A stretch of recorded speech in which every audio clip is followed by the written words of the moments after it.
Hello, welcome, नमस्कार, good morning सभी साथियों को। स्वागत करता हूँ सबका इस यूट्यूब चैनल पर जिसका नाम है study with P N Lodha. साथियों, कल हमने कलाम एकेडमी के द्वारा जो लेवल 2 का पेपर लिया गया था तो उसके साइकोलॉजी के 30 प्रश्न हल किए थे। आज हम लेवल 1 ST1, ठीक है, लेवल 1 वालों का जो ST1 2021 यहाँ लिखा हुआ है साफ साफ, तो लेवल 1 में जो साइकोलॉजी के 30 क्वेश्चन थे उनको हल करने वाले हैं। पूरी कोशिश रहेगी कि भाई कोई सा भी प्रश्न में कोई से भी प्रश्न में कोई त्रुटि नहीं रहे। 30 ही प्रश्नों को व्याख्यात्मक तरीके से हम समझने वाले हैं। तो लेवल 1 का ये जो कलाम एकेडमी का पेपर था उसको हल करेंगे। देखिएगा, लेवल 1 का पेपर है, लेकिन लेवल 1 के साथ में लेवल 2 वालों को भी करना है साथियों, ठीक है। तो चलिए शुरू करते हैं इस वीडियो को। पहला क्वेश्चन देखेंगे। देखिए, कल जिस प्रकार से वीडियो पे रिस्पांस मिला है, भाई क्या बताऊं यार, मतलब क्या बताऊं आपको, इतना ज़्यादा मन इतना ज़्यादा प्रफुल्लित हुआ है, मतलब विश्वास ही नहीं होता है कि इतना ज़्यादा मेरे साथ हो कैसे सकता है। तो चलिए पहला क्वेश्चन देखेंगे, प्रश्न संख्या 1। देखिएगा, पेपर कोड ST1 2021 ST2 का हम हल कर चुके हैं। दोनों लेवल वालों को करना है, एक बात विशेष तौर पे याद रखना साथियों। तो चलिए हम आगे बढ़ते हैं। ये देखिएगा, पेपर को हम आगे करते जा रहे हैं। तो सेक्शन फर्स्ट, खंड 1, चाइल्ड डेवलपमेंट एंड पेडागोजी, बाल विकास एवं शिक्षा शास्त्र। इस खंड में कुल 30 प्रश्न हैं और 30 ही प्रश्न लेवल 1 वालों को भी करना है और लेवल 2 वालों को भी हल करना है साथियों। वीडियो को लास्ट में कमेंट करके जाइएगा कि कितने क्वेश्चन आपके सही हुए हैं। तो प्रश्न संख्या 1 देखेंगे। ये देखिए प्रश्न नंबर 1 को, ये रहा आपके प्रश्न संख्या 1। रॉबर्ट गेने के अधिगम सोपानिकी का कौन सा चरण क्रिया प्रसूत अनुबंधन से संबंधित है? विभेदन अधिगम, शाब्दिक साहचर्य अधिगम, उद्दीपन अनुक्रिया अधिगम और समस्या समाधान अधिगम। देखिए, सबसे पहले तो हमें ये पता होना चाहिए कि क्रिया प्रसूत अनुबंधन का सिद्धांत किसने दिया था। किसने दिया था क्रिया प्रसूत? स्किनर ने दिया था। तो साथियों, स्किनर ने अपने सिद्धांत में पुनर्बलन पर बल दिया है। विभेदन अधिगम जैसी कोई चीज़ नहीं बताई है, समस्या समाधान अधिगम जैसी कोई चीज़ नहीं बताई है, ना ही शाब्दिक साहचर्य अधिगम जैसी कोई चीज़ बताई है। देखिएगा, इसका जो सही आंसर है वो रहेगा उद्दीपन अनुक्रिया अधिगम। सी वाला विकल्प इसमें सही है, क्योंकि उद्दीपन अनुक्रिया अधिगम में क्या किया जाता है, पहले उद्दीपक प्रस्तुत किया जाता है, फिर अनुक्रिया की जाती है। जब अनुक्रिया करेंगे तो हमें बिल्कुल वहाँ पर पुनर्बलन की प्राप्ति हो जाएगी। तो क्रिया प्रसूत में भी ये सही होता है, इसलिए विकल्प नंबर 3 आपके 101% पहले प्रश्न में सही है साथियों। नेक्स्ट प्रश्न नंबर 2 पे आते हैं। तो इसका दूसरा क्वेश्चन क्या पूछ रहा था आपसे, प्रश्न नंबर 2 पूछ रहा था, निम्नलिखित में से कौन सा मनोविश्लेषणात्मक सिद्धांत के अंतर्गत नहीं आता है? तो भाई, मनोविश्लेषणात्मक सिद्धांत दिया किसने है? किसने दिया है? सिगमंड फ्रायड ने दिया है। तो डिफेंस मैकेनिज्म मतलब रक्षात्मक यांत्रिकता इन्होंने बताई है। मनोलैंगिक विकास साइकोसेक्सुअल डेवलपमेंट बताया है। थेनाटोस और इरोस के बारे में बताया था इन्होंने, थेनाटोस प्रवृत्ति, इरोस प्रवृत्ति। लेकिन साथियों, इन्होंने प्रतिरूप जैसी कोई चीज़ इन्होंने नहीं बताई थी। तो विकल्प नंबर आपका 2 सही है प्रश्न 2 में। नेक्स्ट प्रश्न नंबर 3। तीसरा क्वेश्चन आपसे पूछ रहा है साथियों, शिक्षा का अधिकार अधिनियम 2009। अब शिक्षा का अधिकार अधिनियम 2009 मतलब RTE 2009 में एक अध्यापक के लिए न्यूनतम कार्य घंटे निर्धारित किए गए हैं। तो कितने कार्य घंटे निर्धारित किए गए हैं? 45 घंटे प्रति पखवाड़ा, 45 घंटे प्रति सप्ताह, 45 घंटे प्रति सप्ताह जिसके अंतर्गत तैयारी के घंटे भी शामिल हैं, और 50 घंटे प्रति सप्ताह है जिसके अंतर्गत शिक्षक की तैयारी के घंटे भी शामिल है। तो इस क्वेश्चन को जाने कितनी बार करा चुका हूँ आपको पहले ही मॉडल पेपर में। देखिएगा, क्या बता रखा है आपको कि भाई 45 घंटे एक शिक्षक को एक सप्ताह में कार्य करना है और इसमें उसके तैयारी के घंटे भी शामिल होंगे। विकल्प नंबर आपका 3 सही है प्रश्न नंबर 3 में। नेक्स्ट प्रश्न नंबर 4 पे आते हैं साथियों। तो चौथा क्वेश्चन आपसे पूछ रहा है, शेषवावस्था की विशेषता नहीं है, ठीक है, शेषवावस्था की बात की जा रही है। Which of the following is not characteristic of infancy, अर्थात शेष अवस्था की विशेषता नहीं है। शारीरिक व मानसिक विकास की तीव्रता, नैतिकता का होना, दूसरों पर निर्भरता और सीखने की प्रक्रिया में तीव्रता। तो देखिए शेष अवस्था में बालक दूसरों पर निर्भर करता है, माता पिता वगैरह जो उनको उसका ख्याल रखते हैं उस पर। सीखने की प्रक्रिया में तीव्रता होती है, शारीरिक और मानसिक विकास तीव्र गति से होता है, लेकिन साथियों इसमें नैतिकता का अभाव पाया जाता है, नैतिकता नहीं पाई जाती है। तो नैतिकता का होना शेषावस्था की विशेषता नहीं है। प्रश्न नंबर 4 में कौन सा विकल्प सही है साथियों? आपके दूसरा विकल्प सही है। नेक्स्ट प्रश्न नंबर 5 पे आते हैं। 5वां क्वेश्चन है आपके, राष्ट्रीय पाठ्यचर्या की रूपरेखा 2005 मतलब एनसीएफ 2005 के अनुसार एक शिक्षक की प्राथमिक भूमिका कैसी नहीं होनी चाहिए? एनसीएफ 2005 के अनुसार बताना है कि एक जो प्राथमिक स्तर का जो शिक्षक है, मतलब कक्षा 1 से 5 तक जो है शिक्षक, तो उसकी कौन सी भूमिका नहीं होनी चाहिए? देखिए विकल्पों को, बच्चों को अपनी समझ और अपने ज्ञान को साझा करने के पर्याप्त अवसर। तो जी हाँ, जो बालक हैं उनको अपनी समझ और ज्ञान के पर्याप्त अवसर, ज्ञान को साझा करने के पर्याप्त अवसर देने चाहिए, ये तो सही है। दूसरा है यह सुनिश्चित करना कि बालक स्वयं अच्छे प्रश्न पूछने व जिज्ञासा का पोषण करने में सक्षम हो। ये भी बिल्कुल सही बात है कि बालक जो है खुद अच्छे प्रश्न पूछे और जिज्ञासा का पोषण भी करे। तो पहला और दूसरा विकल्प तो सही है। पाठ्य पुस्तक के अध्यायों को क्रमवार पूरा करना और बालकों के ज्ञान को विद्यालय ज्ञान के साथ जोड़ने में सक्षम बनाना। तो एनसीएफ 2005 क्या कहता है? जो बालकों के ज्ञान है उसको बाहरी जीवन के साथ जोड़ा जाए साथियों, न कि विद्यालय ज्ञान के साथ। फिर ये विकल्प हमें चौथा गलत लग रहा है यहाँ पर, इसलिए प्रश्न संख्या 4 है ये, प्रश्न संख्या 5 है। 5वें क्वेश्चन में आपके चौथा विकल्प सही रहेगा। देखिए तीसरा जो विकल्प है, पाठ्य पुस्तक के अध्याय को क्रमवार पूरा करना, तो ये भी एनसीएफ 2005 कहता है कि भाई जो क्रमवार है, बिल्कुल जैसे पाठ दे रखे उनको पूरा कर दो आप।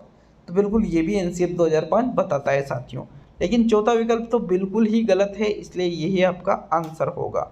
नेक्स्ट प्रश्न नंबर 6 को देखेंगे। 6वां क्वेश्चन, निम्नलिखित में से कौन सा क्रियात्मक अनुसंधान का महत्व नहीं है? इसमें उपभोक्ता स्वयं अनुसंधान करता है, समस्याओं का हल ढूंढने में समय अधिक लगता है, समस्या के हल को अभ्यास में लाया जाता है एवं उसका मूल्यांकन किया जाता है, और इसमें समस्या के हल को खोजने के लिए वैज्ञानिक प्रविधि का प्रयोग किया जाता है। देखो क्रियात्मक अनुसंधान में उपभोक्ता ही अनुसंधान करता होता है, मैंने अच्छी तरह से इस चीज़ को पढ़ा रखा है आपको। समस्या के हल को अभ्यास में भी लाया जाता है, मूल्यांकन भी किया जाता है, समस्या के हल को खोजने के लिए वैज्ञानिक विधि का भी प्रयोग किया जाता है, लेकिन दूसरा जो विकल्प है समस्याओं का हल ढूंढने में समय अधिक लगता है।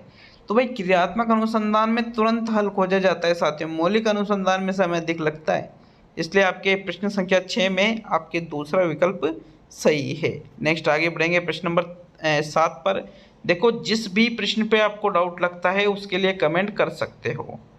तो 7वां प्रश्न है आपके, सीखने के प्रतिफल से तात्पर्य है निश्चित मानदंड के अनुसार बच्चे ने जो कुछ सीखा है उसका आकलन करना, बच्चों में व्यक्तिगत विभिन्नताओं को ज्ञात करना, बच्चों की अधिगम कठिनाइयों को दूर करना और बच्चों का कक्षा उन्नति के लिए आकलन करना।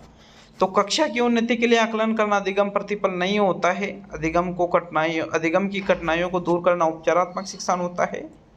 साथियों राइट आंसर है निश्चित मानदंड के अनुसार बच्चे ने जो कुछ सीखा है उसका आकलन करना ही सीखने के प्रतिफल कहलाते हैं। विकल्प नंबर आपका 1 सही है साथियों प्रश्न नंबर 7 में। नेक्स्ट प्रश्न नंबर 8। तो 8वां क्वेश्चन है, निम्नलिखित में से किस बुद्धि का उल्लेख रॉबर्ट स्टर्नबर्ग ने अपने त्रिचापीय सिद्धांत के अंतर्गत नहीं किया है? घटकीय बुद्धि, सांदर्भिक बुद्धि, भाव प्रबोधन बुद्धि, अनुभविक बुद्धि। देखिए मैंने अच्छी तरह से पढ़ा रखा है कि भाई स्टर्नबर्ग ने जो बुद्धि के संबंध में सिद्धांत दिया है इसमें इन्होंने 3 प्रकार बुद्धि के बताए हैं। घटकीय बुद्धि बताया है, सांदर्भिक बुद्धि बताया है, अनुभविक बुद्धि बताया है, लेकिन साथियों भाव प्रबोधन बुद्धि स्टर्नबर्ग के द्वारा नहीं बताई गई है। तो आपके थर्ड विकल्प प्रश्न संख्या 8 में सही है। कौन सा विकल्प? थर्ड विकल्प। नेक्स्ट प्रश्न नंबर 9 पे आते हैं। बुद्धि के विषय में असत्य कथन है, बुद्धिमान व्यक्ति पर्यावरण से अनुकूलन तो कर लेता है परंतु उसमें सक्रियता से परिवर्तन व परिमार्जन करने में असमर्थ रहता है। पहला विकल्प है। दूसरा विकल्प क्या पूछ रहा है? बुद्धि एक जन्मजात सामान्य संज्ञानात्मक योग्यता है। सही है ये तो। बुद्धि के सारे व्यक्ति उद्देश्यपूर्ण क्रिया करते हुए विवेकशील चिंतन करता है। ये भी बिल्कुल सही है। आरबीएससी की पुस्तक में ये चीज़ें मैंने पहले ही लिखा रखी है आपको। बुद्धि में अच्छा निर्णय लिया जाता है, अच्छा बोध करने तथा अच्छा तर्क प्रस्तुत करने की योग्यता है। तो ये तीनों ही कथन सही है। जो प्रथम विकल्प है साथियों आपके कि भाई बुद्धिमान व्यक्ति पर्यावरण से अनुकूलन तो कर लेता है, सही बात है, लेकिन उसमें सक्रियता से परिवर्तन व परिमार्जन करने में असमर्थ रहता है, तो ये गलत कथन हो जाता है। तो आपके 9वें क्वेश्चन में प्रथम विकल्प सही है। नेक्स्ट प्रश्न नंबर 10 पे आते हैं। तो 10वां क्वेश्चन है, विनय ने बुद्धि परीक्षण को उर्दू तथा पंजाबी भाषा में मानकीकृत करने का प्रयास किस भारतीय मनोवैज्ञानिक ने किया? उदय शंकर ने, C.H. राइस ने, M.C. जोशी ने और S.M. मोहसिन ने। देखो, बुद्धि परीक्षण को उर्दू और पंजाबी भाषा में मानकीकृत करने का प्रयास जिसके द्वारा किया गया था उसको हम C.H. राइस के नाम से जानते हैं साथियों। दूसरा विकल्प प्रश्न संख्या 10 में सही है। नेक्स्ट प्रश्न नंबर 11, मैं प्रतिदिन तैरने जाता हूँ क्योंकि मुझे अत्यधिक पसंद है और इसके लिए अपने अध्ययन के व्यस्त समय में से समय निकालता हूँ।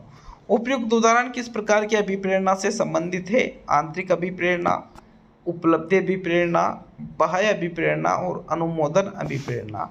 तो हम तैरने क्यों जाते हैं साथियों? किससे हमें व्यक्तिगत संतुष्टि मिलती है और जहाँ पर भी व्यक्तिगत संतुष्टि किसी कार्य को करने से मिले उसको हम आंतरिक अभिप्रेरणा के नाम से जानते हैं। विकल्प नंबर आपका 1 सही है प्रश्न संख्या 11 में।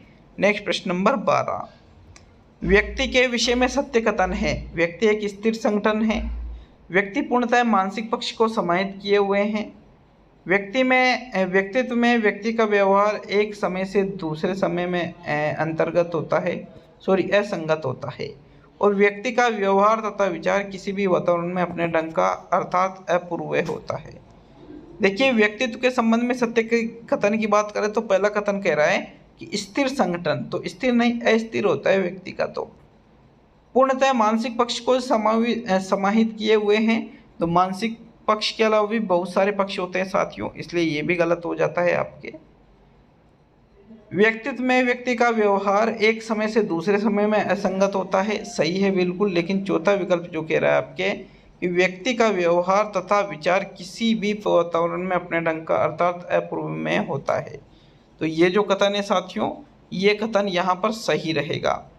विकल्प नंबर आपका कौन सा सही है? व्यक्तित्व के संबंध में जो व्यक्ति का व्यवहार और विचार है किसी भी वातावरण में अपने ढंग का अर्थात अपूर्व होता है। चौथा विकल्प आपके इस क्वेश्चन में सही है। नेक्स्ट प्रश्न नंबर 13 देखेंगे साथियों। 13वां क्वेश्चन है आपके, ब्रूनर सिद्धांत में ज्ञान की संरचना करते हैं। सीखने वाले के मन में उपलब्ध ज्ञान की संरचना, आइकॉनिक, इनेक्टिव, सिंबलिक ज्ञान का स्वरूप, समझ की सहायता हेतु ज्ञान की संरचना और ज्ञान की परंपरा के साथ संबद्ध प्रतिमाएं। देखिए, ब्रूनर ने अपने सिद्धांत में 3 अवस्थाओं का उल्लेख किया है। एक है आपके आइकॉनिक, एक है इनेक्टिव और एक है सिंबॉलिक। तो इनके ज्ञान का जो स्वरूप है वो ही ज्ञान की संरचना कहलाती है साथियों। विकल्प नंबर आपका यहाँ पर कौन सा सही है? दूसरा विकल्प सही है। नेक्स्ट आगे बढ़ेंगे प्रश्न नंबर 15 पर। तो चलिए 14वें क्वेश्चन पर बढ़ते हैं। H.J. आइंजैक मतलब हेंस आइंजैक का व्यक्तित्व सिद्धांत निम्न में से किस एक को संविष्ट नहीं करता है? तो हेंस आइंजैक ने कौन सी चीज़ नहीं बताई है? बहिर्मुखता बताई है, विक्षिप्तता बताई है और मनस्ताप बताए साथियों। लेकिन यहाँ पर ये जो निश्चल शब्द है, निश्चल, ये हेंस आइंजैक के द्वारा नहीं बताया गया है। तो विकल्प नंबर आपका 4 सही है प्रश्न नंबर 14 में। नेक्स्ट प्रश्न नंबर 15 पे आते हैं। तो साथियों प्रश्न नंबर 15 है, निम्नलिखित में से किसका संबंध युक्तिकरण से है? रेशनलाइजेशन का संबंध आपसे पूछा जा रहा है। स्वयं में जनित इच्छाओं का दूसरों पर गुणारोपण, घटना के लिए कोई संवेगात्मक प्रतिक्रिया नहीं देना, अस्वीकार्य विचार के लिए स्वीकार्य कारण और तनाव का पुनः निर्देशन। देखिए प्रश्न पूछ रहे हैं आपसे युक्तिकरण के बारे में। तो भाई दूसरों पर जब हम गुणारोपण करते हैं तो वो तो प्रक्षेपण कहलाता है। और अगर हम किसी भी घटना के प्रति कोई संवेगात्मक प्रतिक्रिया ही नहीं दे रहे हैं तो उसको युक्तिकरण थोड़ी कहेंगे। साथियों राइट आंसर इसमें जो है वो है अस्वीकार्य विचार के लिए स्वीकार्य कारण। थर्ड विकल्प सही है प्रश्न नंबर 15 में। नेक्स्ट प्रश्न नंबर 16, सृजनात्मक व्यक्ति की अनिवार्य विशेषता निम्नलिखित में से कौन सी नहीं हो सकती? जटिलता पसंद, स्वतंत्र निर्णय, अपने ऊपर भरोसा रखने वाला और नियमों का सदैव पालन करने वाला। तो देखिए एक जो सृजनात्मक व्यक्ति होता है वो अपने ऊपर भरोसा रखता है, स्वतंत्र निर्णय लेता है। अब पहला या चौथा, तो राइट आंसर है विकल्प नंबर 4, नियमों का सदैव पालन करने वाला। क्योंकि सृजनात्मकता का मतलब होता है नवीनता या मौलिकता। नियमों का सदैव पालन करेंगे तो नवीनता या मौलिकता कैसे आएगी? इसलिए 16वें क्वेश्चन में चौथा विकल्प सही है। नेक्स्ट प्रश्न नंबर 17, तो 17वां क्वेश्चन है, बीजगणित के प्रश्नों को हल करने के लिए जोड़ बाकी गुणा भाग का ज्ञान आवश्यक है। उपयुक्त कथन किस प्रकार के अधिगम अंतरण की ओर संकेत करता है? क्षैतिज अंतरण, ऊर्ध्व अंतरण, द्विपार्श्विक अंतरण और शून्य अंतरण। देखिए शून्य अंतरण में तो किसी भी प्रकार का स्थानांतरण होता ही नहीं है, ये गलत है। द्विपार्श्विक में अंगों से अंगों के मध्य स्थानांतरण होता है, तो ये भी गलत है। अब क्षैतिज या ऊर्ध्व, तो साथियों राइट आंसर है क्षैतिज अंतरण। हॉरिजॉन्टल जो ट्रांसफर होता है इसमें एक विषय का ज्ञान उसी विषय में काम में लिया जाता है साथियों। तो प्रथम विकल्प आपका सही है प्रश्न संख्या 17 में। नेक्स्ट प्रश्न नंबर 18 पे आते हैं।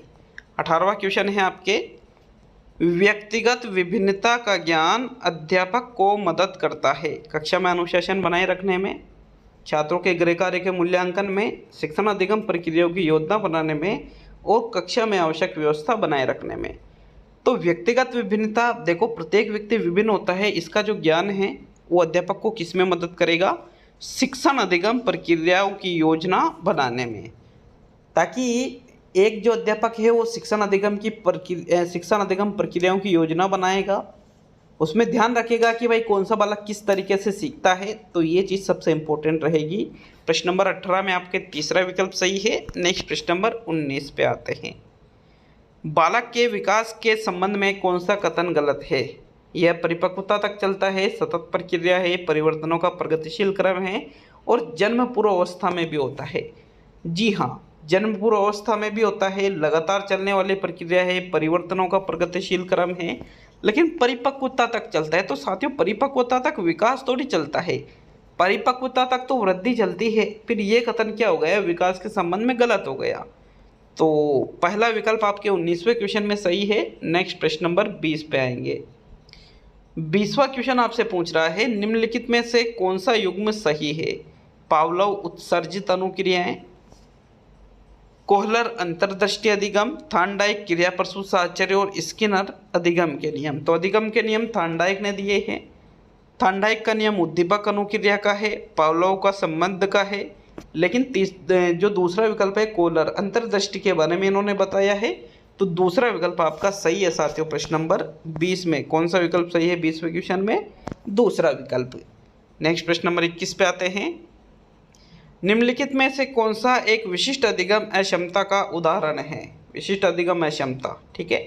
Example of specific learning disability, mental retardation, मानसिक मंदता, स्वलीनता, डिसलेक्सिया या एडीएचडी।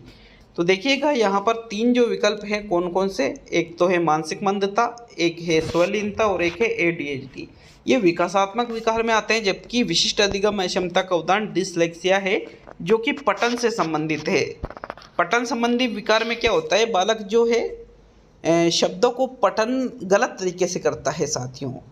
कोई सा भी शब्द हो सकता है, जैसे मैंने कल भी बताया था लकड़ी को लड़की पढ़ना, ये पठन संबंधी विकार है। तो विकल्प नंबर आपका 3 सही है प्रश्न 21 में। नेक्स्ट प्रश्न नंबर 22 पे आते हैं। 22वां प्रश्न आपके देख लेंगे। 22वां प्रश्न है आपके, दृष्टि से ओझल हो जाने के बाद मस्तिष्क से ओझल हो जाना किस अवस्था की विशेषता है? संवेदीगामक अवस्था, पूर्व संक्रियात्मक अवस्था, मूर्त संक्रियात्मक अवस्था, औपचारिक संक्रियात्मक अवस्था। जीन पियाजे के सिद्धांत से संबंधित है sensory motor stage, pre operational, concrete operational और फॉर्मल ऑपरेशनल। साथियों, दृष्टि से ओझल हो जाने के बाद मस्तिष्क से ओझल हो जाना, मतलब हमारे सामने कोई वस्तु है, अगर आंखों के सामने नहीं है तो हम यूँ सोचते हैं कि वो इस दुनिया में अस्तित्व में ही नहीं है, तो वो होती है संवेदीगामक अवस्था, मतलब वस्तु स्थायित्व की बात की जा रही है साथियों यहाँ पर। तो ये विकल्प नंबर आपका 1 सही है प्रश्न संख्या 22 में। नेक्स्ट प्रश्न नंबर 23, वाइगोस्की के अनुसार कौन सा संप्रत्य अधिगम के लिए केंद्रीय होता है? समीपता, अनुकूलन, आत्मसात्करण और संस्कृति एवं भाषा। समीपता के संबंध में जो गेस्टाल्टवादी है वो बताते हैं, आत्मसात्करण, अनुकूलन जीन पियाजे बताते हैं, लेकिन वाइगोस्की क्या बताते हैं? संस्कृति और भाषा। साथियों, संस्कृति सामाजिक एवं सांस्कृतिक विकास का सिद्धांत वाइगोस्की के द्वारा दिया गया था, इसलिए चौथा विकल्प यहाँ पर सही रहेगा प्रश्न नंबर 23 में। नेक्स्ट प्रश्न नंबर 24, निम्नलिखित में से कौन सा लॉरेंस कोहलबर्ग के नैतिक विकास के सिद्धांत में सम्मिलित नहीं है? परंपरागत स्तर, पूर्व नैतिक स्तर, क्रियात्मक स्तर, आत्म अंगीकृत नैतिक मूल्य। देखिएगा, परंपरागत स्तर बताई है, पूर्व नैतिक स्तर बताया है, लेकिन दो विकल्प है, क्रियात्मक या आत्म अंगीकृत नैतिक मूल्य। तो साथियों, आत्म अंगीकृत नैतिक मूल्य इन्होंने उपावस्थाओं में बताया है, लेकिन ऑपरेशनल लेवल तो यहाँ पर जीन पियाजे ने बताया है। तो फिर आपका तीसरा विकल्प इस क्वेश्चन में सही है। अगला प्रश्न नंबर 25, प्रश्न संख्या 25 है, चिंतन के उपकरणों में सम्मिलित उपकरणों के सही युग्म का चयन कीजिए। प्रत्यक्षीकरण, सीखना, स्मृति, वस्तुएं, संप्रत्य तथा चिन्ह। स्मृति, चिन्ह तथा प्रत्यक्षीकरण, वस्तुएं, सीखना तथा संप्रत्ति। तो यार इस क्वेश्चन में थोड़ा कन्फ्यूजन है। कन्फ्यूजन ये है कि भाई इसमें चिन्ह का प्रयोग तो किया जाता है, ठीक है, चिन्ह का प्रयोग यहाँ भी हो रहा है, यहाँ भी हो रहा है। तो भाई चिंतन में चिन्ह का प्रयोग हम करेंगे, फिर उसके बाद में चौथा और पहला विकल्प हम हटा देते हैं क्योंकि सीखना इसमें नहीं आता है। अब वस्तुएं, संप्रत्य या स्मृति या प्रत्यक्षीकरण, तो दोनों में से जो विकल्प सही है, चिंतन में हम प्रत्यक्षीकरण करते हैं किसी भी चीज़ के बारे में, चिन्ह, सिंबल उसका प्रयोग करते हैं, स्मृति का प्रयोग करते हैं। तो विकल्प नंबर आपका 3 सही है प्रश्न नंबर 25 में, मेरे हिसाब से बता रहा हूँ। बाकी इसमें यहाँ पर जो चौथा विकल्प है वो भी हो सकता है, आप कमेंट कर सकते हो इसके लिए, या दूसरा भी हो सकता है, इसके लिए भी कमेंट कर सकते हो, ठीक है, बट मेरे अनुसार थर्ड विकल्प इसमें सही है। नेक्स्ट प्रश्न नंबर 26, निम्नलिखित में से किस व्यक्तित्व परीक्षण का संबंध रोजनवेग से है? तो साथियों, रोजनवेग ने जो परीक्षण दिया है 16 व्यक्तित्व कारक प्रश्नावली, प्रसंगात्मक बोध परीक्षण, चित्र निराशी परीक्षण, PEN। तो साथियों, जिनमें कन्फ्यूजन में नहीं बता रहा हूँ उनमें 100% जो बता रहा हूँ वो आंसर रहेगा। देखिए, 16 PA प्रश्नावली केटल के द्वारा दी गई है, प्रासंगिक अंतर्बोध परीक्षण मार्गन मुर्रे का है, TAT थियोमेटिक एप्रिसिएशन टेस्ट जिसको हम कहते हैं, लेकिन चित्र निराशी परीक्षण जो है ये रोजनवेग से संबंधित है, कुंटा से संबंधित है साथियों। दूसरा विकल्प आपके 26वें क्वेश्चन में सही है। नेक्स्ट प्रश्न नंबर 27 पे आते हैं। तो 27वां प्रश्न ये देखिएगा, इसके बाद में लेवल 1 की भी हिंदी करेंगे, लेवल 2 की भी हिंदी करेंगे, ठीक है, तैयार रहिएगा बिल्कुल। निम्नलिखित में से जेम्स ड्रेवर द्वारा वर्गीकृत कल्पना का एक प्रकार नहीं है? रचनात्मक कल्पना, सौंदर्य बोधी कल्पना, सैद्धांतिक कल्पना, व्यवहारिक कल्पना। तो जेम्स ड्रेवर का जो कल्पना का वर्गीकरण है साथियों, इन्होंने 3 प्रकार बताए हैं, ये सैद्धांतिक कल्पना भी, व्यवहारिक भी, सौंदर्य बोधी भी। लेकिन साथियों, रचनात्मक कल्पना जो है ये जेम्स ड्रेवर ने नहीं बताई है, बल्कि रचनात्मक कल्पना तो मैकडूगल ने बताई है। तो फिर इस प्रकार से आपके प्रथम विकल्प 27वें क्वेश्चन में सही है। नेक्स्ट प्रश्न नंबर 28 पे आते हैं। 28वां क्वेश्चन है, कमेंट करके जाइए कितने क्वेश्चन आपके हो रहे हैं, ठीक है। वीडियो अच्छा लगे तो लाइक शेयर जरूर करिएगा। निम्नलिखित में से पूर्व बाल्यावस्था से संबंधित नहीं है? कल्पनात्मक चिंतन का काल, मौलिक तर्क के अनुप्रयोग का समय, खेलने का काल और अनुकरण द्वारा सीखने का समय। तो बालक इसमें खेलता भी है, खेलने का काल कहते हैं, अनुकरण द्वारा सीखता है, अनुकरण द्वारा सीखने का काल भी कहते हैं। कल्पनात्मक चिंतन का काल या मौलिक तर्क के प्रयोग का समय, पहला या दूसरा, दोनों में से एक विकल्प सही रहेगा। तो पूर्व बाल्यावस्था में बालक मौलिक तर्क का प्रयोग नहीं करता है साथियों। विकल्प नंबर आपका 2 सही है 28वें में। नेक्स्ट प्रश्न नंबर 29 पे आते हैं। तो 29वां क्वेश्चन, एक बालक की कॉपी में अधिक काट छाट देखने को मिलती है। इसके अलावा अक्षर का लोप, छोटी बड़ी अंग्रेजी वर्णमाला में अंतर न कर पाना भी दृष्टिगत होता है। बालक निम्नलिखित में से किस अधिगम निर्योग्यता से ग्रसित है? ठीक है, डिसलेक्सिया, डिसग्राफिया, डिसकैल्कुलिया, ऑटिज्म। तो देखिए उसकी कॉपी में हमें काट छाट मिल रही है, मतलब लेखन से संबंधित चीज है, और लेखन का संबंध डिसग्राफिया से होता है साथियों। दूसरा विकल्प 29वें क्वेश्चन में सही है। अब इसका अंतिम और 30वां क्वेश्चन देख लेते हैं। तो 30वां क्वेश्चन था इनका, एक प्रतिभाशाली बालक से संबंधित असत्य है। प्रतिभाशाली बालकों की बुद्धि लब्धि सामान्यतः 120 से अधिक होती है। प्रतिभाशाली बालक कुसमायोजित नहीं हो सकते हैं। प्रतिभाशाली बालकों की शिक्षा के लिए पृथक कक्षाएं व संवर्धन कार्यक्रम उपयोगी होते हैं, और इनमें से कोई नहीं। तो भैया तीसरा विकल्प तो मैं कई बार पढ़ा चुका हूँ कि पृथक कक्षाएं संवर्धन कार्यक्रमों का प्रयोग प्रतिभाशाली के लिए होता है, सही है। सामान्यतः इनकी IQ 120 से अधिक भी मानी जाती है, लेकिन कुसमायोजित नहीं होते हैं। ये तो गलत हो गया ना, क्योंकि कुसमायोजित तो कोई भी हो सकता है। प्रतिभाशाली हो, सामान्य हो, सृजनशील हो, मंदबुद्धि हो, कोई भी हो सकता है। इसलिए आपके दूसरा विकल्प 30वें क्वेश्चन में सही है। तो साथियों ये था साइकोलॉजी का लेवल 1 का पेपर। ठीक है, दोनों लेवल वालों ने किया है, कमेंट करके जाइए भाई अब कितने क्वेश्चन आपके सही हो रहे हैं।